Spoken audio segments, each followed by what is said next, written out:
সেই জ্ঞানে দৃষ্টি দান করেছেন, সেই দিব্য নয়নে একমাত্র ভগবান দর্শন করছেন।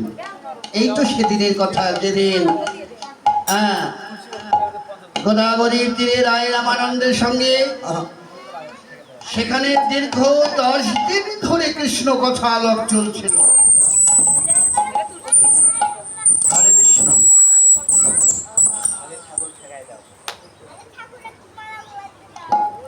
সেখানে দীর্ঘ 10 দিন ধরে কৃষ্ণ কথা আলাপ চলছিলেন বিদ্যানগরের রাজা রায় রামানন্দের সঙ্গে। যখন মহাপ্রভু দোলায় চড়ে আসলেন, গোদাবরীর চারিধারে বৈদিক ব্রাহ্মণেরা বেদ অধ্যয়ন করছেন, যেন রায় রামানন্দের সম্মুখে এসে দাঁড়ালেন। তাই রামানন্দ বলিলেন, আরে প্রথমে হে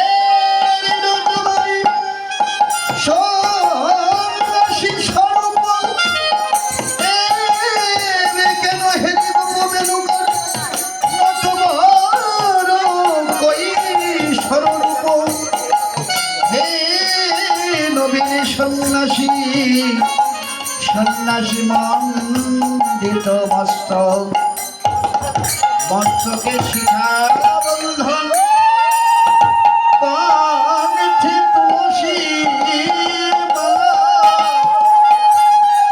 কেন দেখলাম একই হস্তে শ্রীরামের মালা, আমি ঘুরতে দেখলাম কুমণ্ডল ধরি,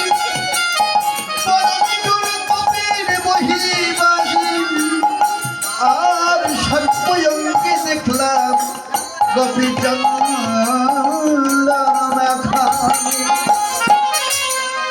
এবার রামানন্দ বললেন, প্রভু কৃপাই যখন করেছ আমায়, তুমি করুণাই যখন আমায় করেছ, একবার কৃপা করে সেই বেনু বিনা বেনন্দিত বেনুরঞ্জিত কৃষ্ণ বেদুর আমায় দেখা।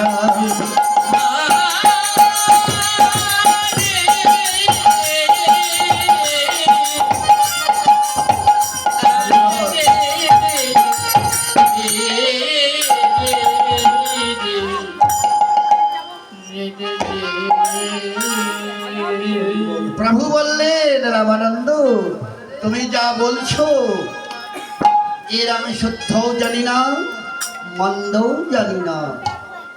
তুমি সর্বক্ষণ কৃষ্ণ ভাবনা করো তো, তাই তুমি আমার দিকে তাকিয়ে সেই মূর্তিটা তুমি দর্শন করছো রামানন্দ। এবার ভক্তের কাছে ভগবানের কখনো চাতুর্যতা খাটে না। ভগবান যতই চাতুর্যতা করুক ভক্তের কাছে কিন্তু খাটে না, কারণ ভক্তের যে ভক্তির নয়ন আছে, ভক্তের যে অনুরাগের নয়ন আছে, অনুরাগের নয়ন দিয়ে ভগবান দর্শন করছেন।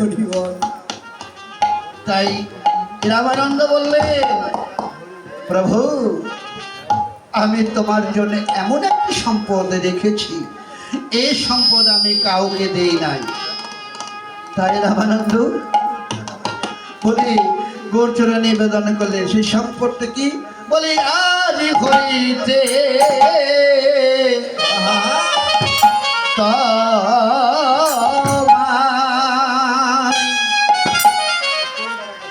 তোমার হলাম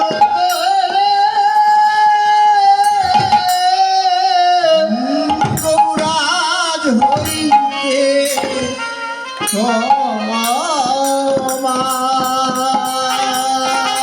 বলে হারি ভাই তোমার হলাম গো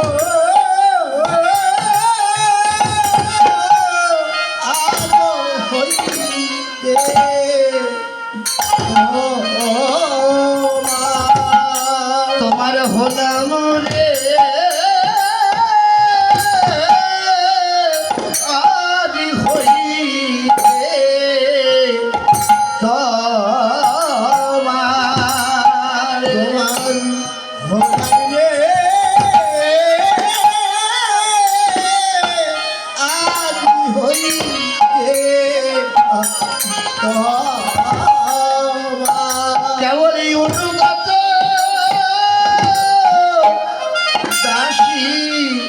রূপে আজ হইতে তোমার ওকে বলুন গত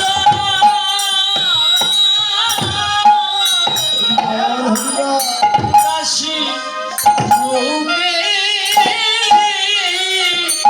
আজ হইতে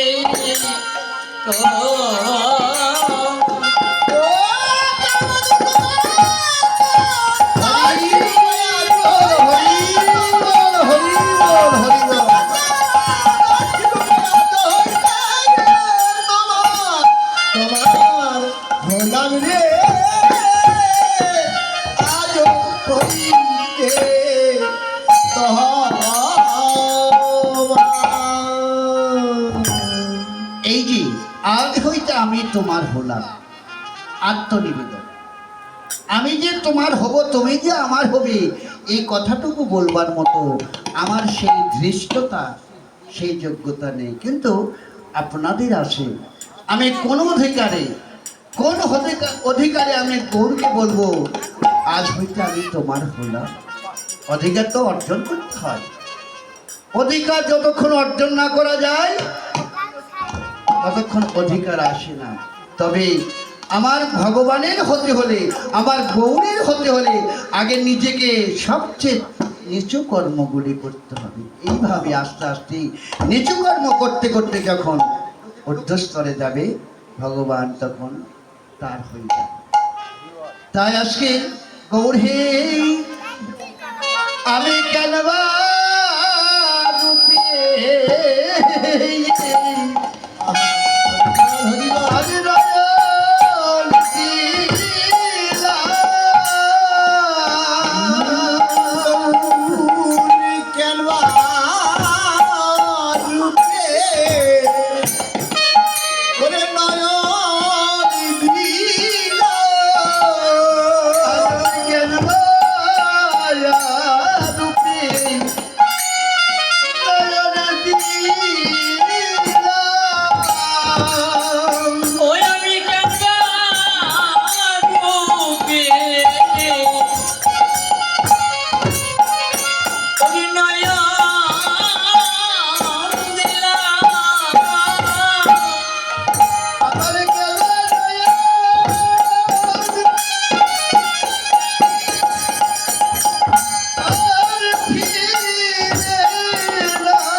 কত ধনী জনায় ধন হারালে, কত পণ্ডিতের পাণ্ডিত্য বিলীন হয়ে গেল, কত বিদ্যানের বিদ্যার অহংকার চূর্ণ হয়ে গেল, কত কুলবতী কুল হারালো, তো আমার গৌরীর ভাবকে উদ্ঘাটন করতে পেরেছিল না।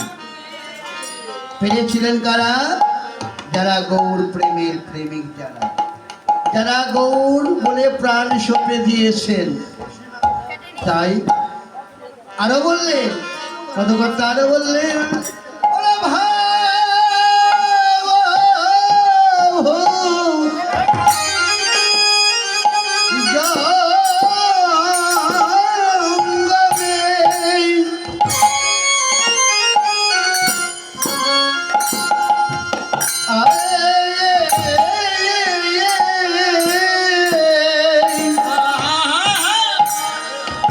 আদি দাগ শালো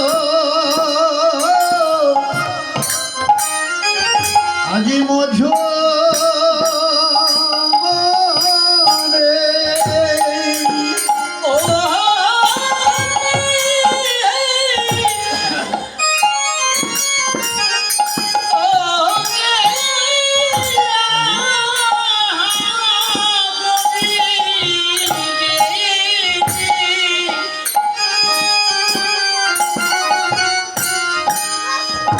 ওরে ভাই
যেন গৌর ব্রহ্ম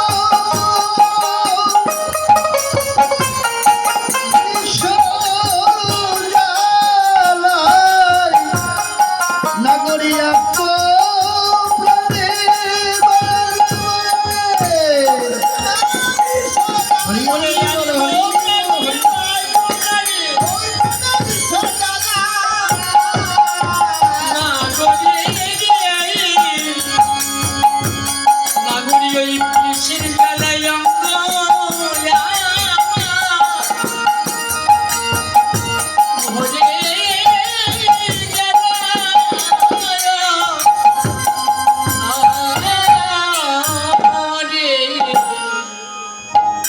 ভাও ভুজঙ্গমে দংশল মধুবনে অন্তর কাপয়ে মোর। গৌরীর যে জোড়া ভরু যুগলে, এই যুগল ভরুকে ভুজঙ্গ, ভুজঙ্গ মানে সর্প, সর্পের সঙ্গে তুলনা করেছে। গৌরীর জোড়া ভরু আমার মনকে দংশন করেছেন। কোথায় দংশন করেছে? মনকে।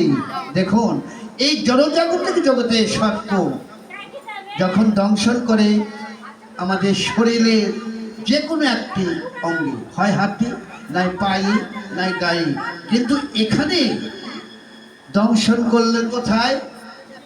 মনকে দংশন করেছে। তাই নাগরীর এই আমি আর তো প্রাণে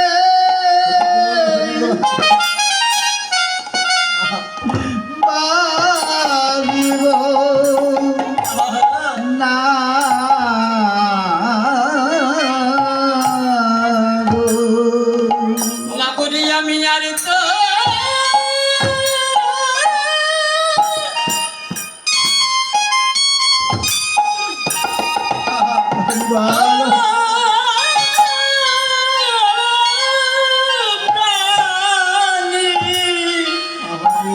হরি বল, হরি বল।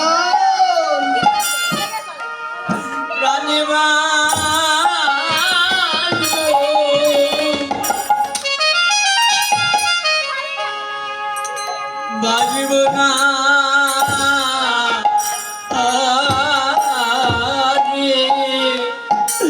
নাগরী আমি আর তো প্রাণে বাজিব না রে। নাগরী আর তো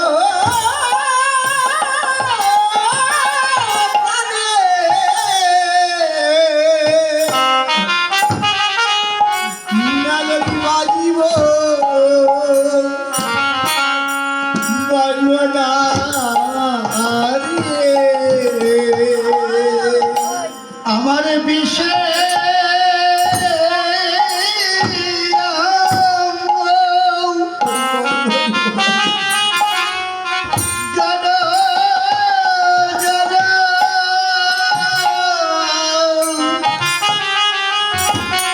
আমি আর তো প্রাণে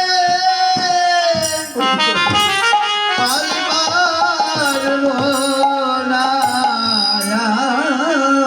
রে। ও নাগরি বেশে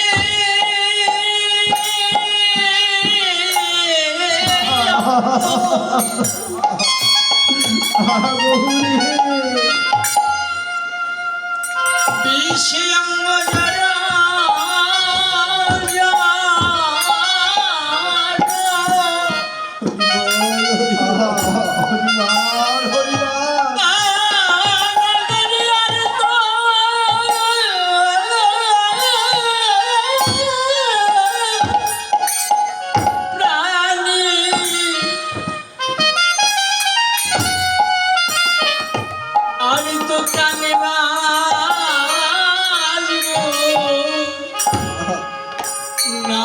নগরী বাজব না আটি।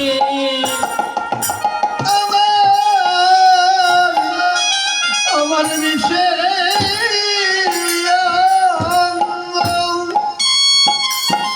আর দাদা দাদা নাগরিক তোরা আমায় বাঁচাতে বাঁচা হরি নগরী তোরা আমায় বাঁচারে বাঁচা। তোরা আমায় বাঁচারে বাঁচা। নগরী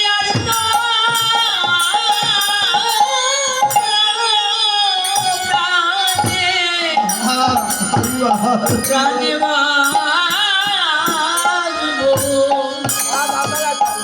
বাজব না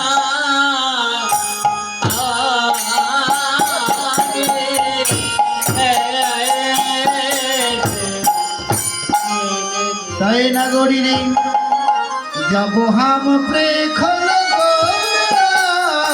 যাব হাম প্রে খল যাব হাম প্রে খল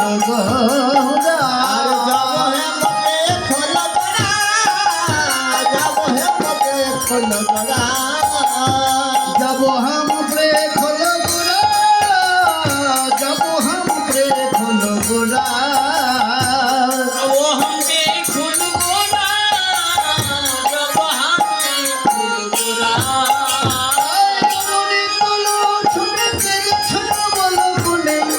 चलो छोड़ दे चलो लगाने ओली तोलो चले तेरे चलो लगाने बोली के कुसुम सरसा জনম সম্মান আমার হৃদয় হারিল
অরুণিত লোচনে তেরে ছোয় অবলোকনে বরিখে কুসুম সরসাধী।